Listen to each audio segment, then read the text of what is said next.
Hi, and welcome to the Sallie Tomato YouTube channel. I'm Kate, and here at Sallie Tomato we really enjoy bringing you tutorials that both teach and inspire. Today's tutorial is a really fun, very easy tote to sew. It's called the Daria, and just a little background first on the name Daria. In ancient Roman, it means wealthy or possesses a lot. And actually the fabric I'm going to be using for this tutorial, a faux fur, gives that luxury look. So we've got the wealthy covered, and it's a roomy tote, so it's going to be able to carry a lot. So the faux fur that I just mentioned is a fabric that we can use a raw edge construction, and that's part of the beauty of this Daria tote, is that it is so easy to put together because we're using fabrics that don't ravel or fray. I'll also show you how to add an optional magnetic snap to the tote bag. Before we begin the tutorial, be sure to purchase the pattern. You can find the pattern and all the supplies for this project on our website, sallietomato.com, or you can request them at your local quilt shop. Please shop local whenever you can. All the supplies that you'll need are listed on the back of the pattern, as well as a list of helpful notions. From your supplies, cut out all the pieces that you'll need, and those are listed in your pattern. And I'm sure you're ready to get started, but remember, you can always pause the video as we go along. That way we're sewing at your pace. Let's get started at the work table. Before beginning, please review the recommended fabrics on the back of your pattern cover because we are using non-raveling fabrics for this project. Take a minute to look at the helpful notions section, and you may also find it helpful to label your pieces as you cut them by marking the name of each piece on the wrong side with a removable pen or chalk, or simply using piece labels that are printed from a free download on our website. With the main fabric and contrast fabrics cut out, I'm going to just review a quick note. On the main fabric, I'm using a faux fur, which has a nap. The fur is laying in a certain direction, so make sure you check your two pieces of main fabric if you're using a fur kind of fabric or something with a nap, that the direction of the nap is going in the same direction from top to bottom. Your fabric will lay beautifully and it'll look consistent on both sides.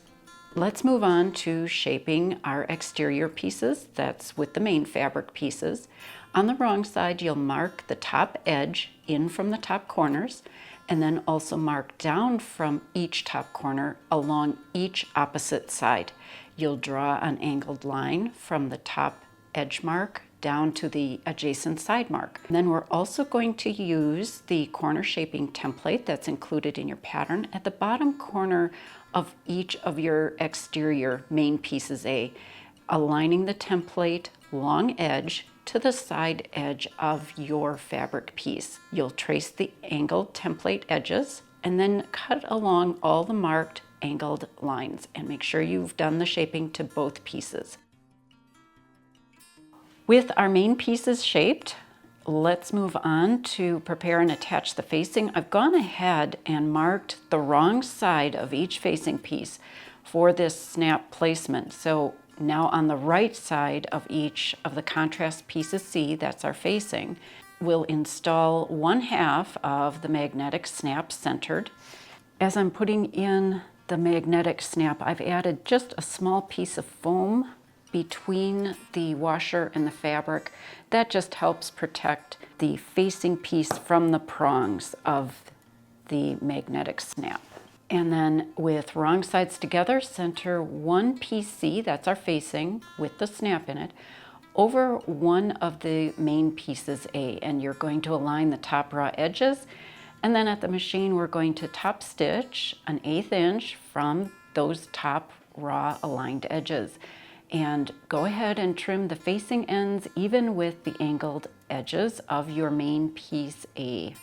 And if you'd like, you can go ahead and base those facing ends that you've just trimmed to your main fabric. That's going to hold the facing in place.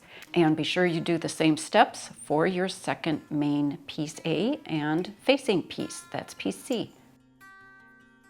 All right, we're ready for some fast assembly. With right sides together, align all the edges of the main fabric pieces A. You'll sew the bottom edge.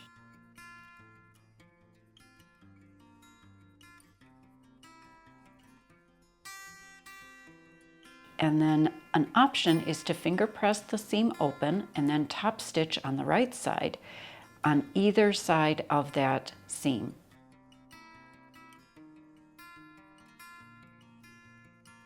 Now fold piece A, right sides together, matching the angled edges of one cutout corner, and then using a 1/4 inch seam allowance, sew the angled aligned edges beginning at the fold and ending at the bottom seam. And you won't stitch past the bottom seam. You want to stop your stitching right at that seam. And certainly you can use a pin or a piece of washi tape to indicate the bottom seam when it's an underlayer or underneath your project.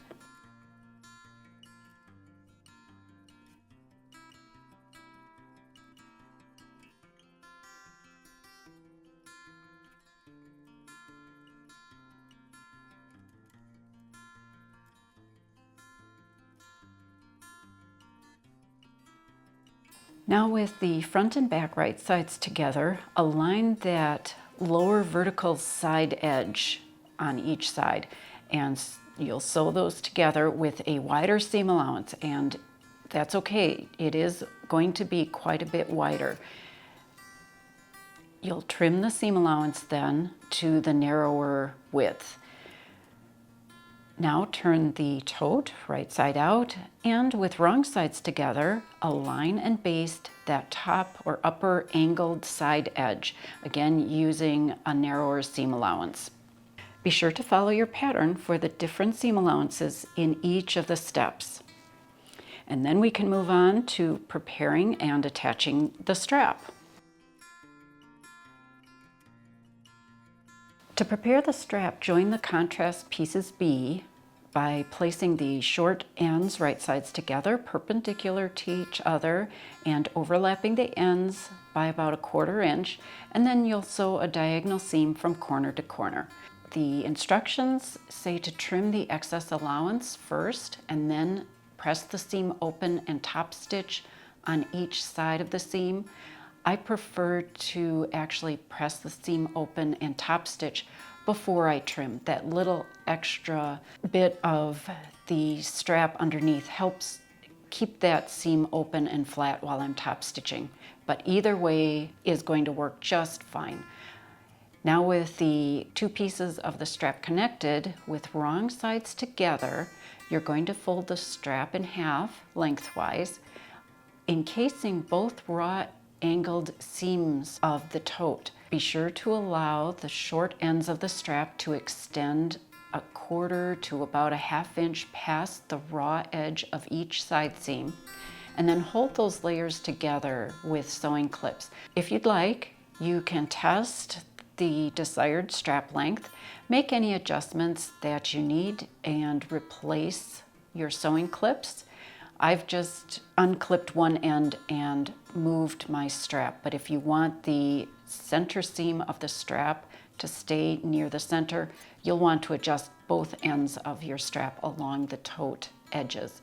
I would recommend measuring from the fold to the raw edge of your strap on both sides of your tote edge, just to make sure that you have them placed evenly and that the fold is near the center of your strap. That way your tote is properly covered.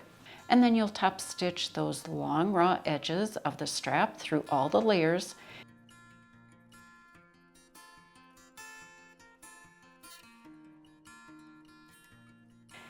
And another option is to fold the strap onto itself, meeting the fold edge to the long raw edges, and top stitch beginning and ending maybe 3 inches from the top edge of the tote. You're going to follow the previous top stitching, and this just makes a trimmer, more sleek handle or strap for your tote.